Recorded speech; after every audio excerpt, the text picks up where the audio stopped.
Who built the abandoned camps? One of the latest releases in Minecraft adds a brand new structure to the game. It's known as the abandoned camp. In this abandoned camp, you're able to find things like a tent, loot chests, and a campfire with some cobwebs. The place looks to have been abandoned for some time, and we aren't given a real answer as to who built them. So, who actually built the abandoned camps?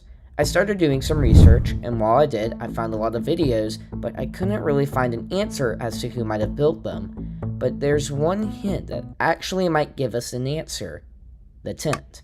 When looking at the top of the tent, we see a sort of wool pattern. Now for most people, the pillager outpost comes into mind. Some might even think that the pillagers started to use these camps before they had their own outpost made, but this is actually far from the truth. To learn who built these campsites, we need to go somewhere where most people would least expect: Hypixel. Not just Hypixel though, Wool Games. When we join the Wool Games hub, we can see this weird shape. It looks like it's pointing to the center game mode, so that's our next clue. Once entering the center game mode for Wool Games, we can see a rainbow sheep.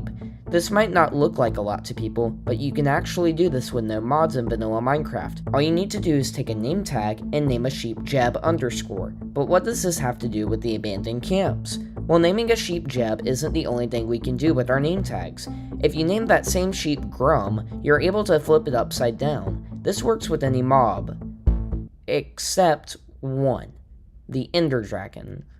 Once you enter the inn, if you try to name the Ender Dragon Grum, it fails to work, and the name doesn't even get added to the Ender Dragon. But luckily, we don't need to name it. This just brought us to our next clue. Not the Ender Dragon itself, however, but what it shoots. The Ender Dragon is the only mob in Minecraft that shoots dragon's breath. The important thing with this is that we can actually pick this up inside a glass bottle. What does a glass bottle have to do with this, you ask? Potions. And there's only one mob in Minecraft that can throw potions: a witch. But the witch isn't important, it's the cat. Cats were first added into Minecraft Java in version 1.2.1. This may just sound like an old update to most people, but now we have a date: 1/2/1.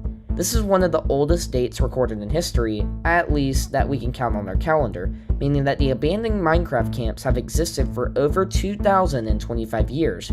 Okay, so now we know how long the camps have existed, but we still don't know who made them and why. So let's get back to version 1.2.1. In this Minecraft version, cats weren't the only thing added. Another major thing added was the chiseled stone bricks. When we look at one of the sides of the block though, it sort of resembles something, this being the YouTube logo. What's important about YouTube, you ask? Well, YouTube is the home of one of the biggest Minecraft content creators. What was one of the biggest Minecraft YouTubers, you ask? Dream. If we scroll to this first ever Unsolved Mysteries video, we see the shot where he zooms in on the stone button. Now we have a correlation. Both the chiseled stone bricks and stone buttons are made of stone, but what other things do these random items have in common? They were made by Minecraft. What's one of the newest things Minecraft has done? Minecraft Live. And it's here that we get our final answers. From the official people working at Mojang, we hear who did it. So, this brings the topic back to our main question: who built the Minecraft camps? Well, we don't know. Literally, the people at Mojang, they even said they don't know, and also mentioned that we probably never will. It'll be a mystery forever. Yeah.